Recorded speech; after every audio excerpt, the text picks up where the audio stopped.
បាទទស្សនី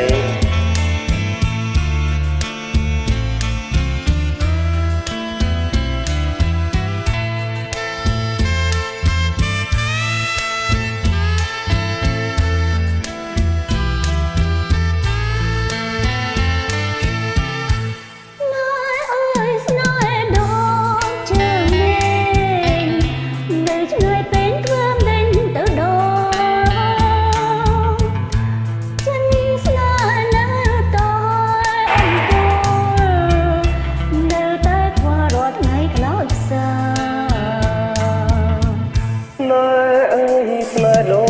ចជាមេឃងាយអនាគតពីហត្ថថាមានសង្ឃឹមថាបានលយណាគីងតោក៏បណ្ដោយកូនដែរ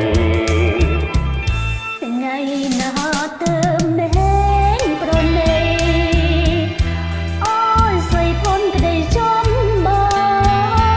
យណែស្រីមានន័យដូចសែងចំបែងក្រែងចាប់មិនបានពេញចាំលុះសូនសងខាព្រេងវាស្នាបានជុំប្រានបើជួបជុំលងអវតានក៏លយានហើយនឹងរូបបង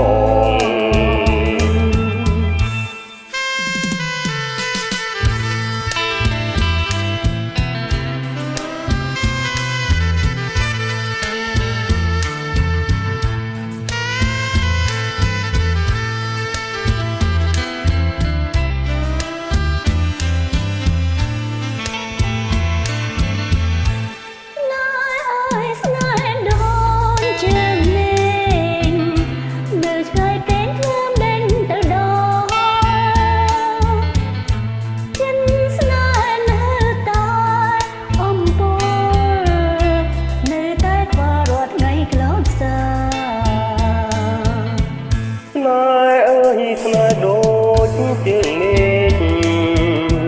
ឆ្ងាយអនាគតឆ្ងាយពីហត្ថថា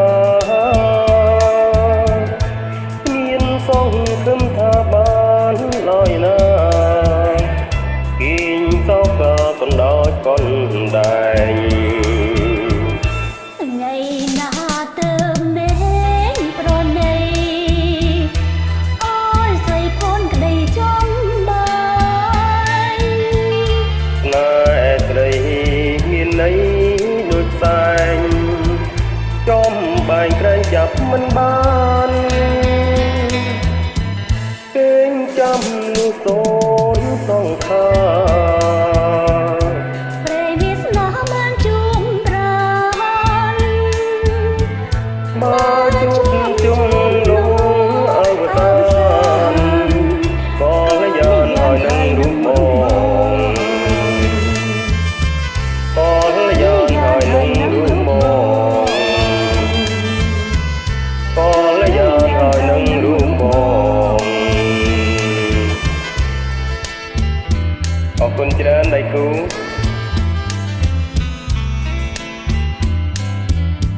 សូមអរគុណច្រើនជួបគ្នានៅបទក្រោយទៀតណាបានបាយបាយបាយបាយ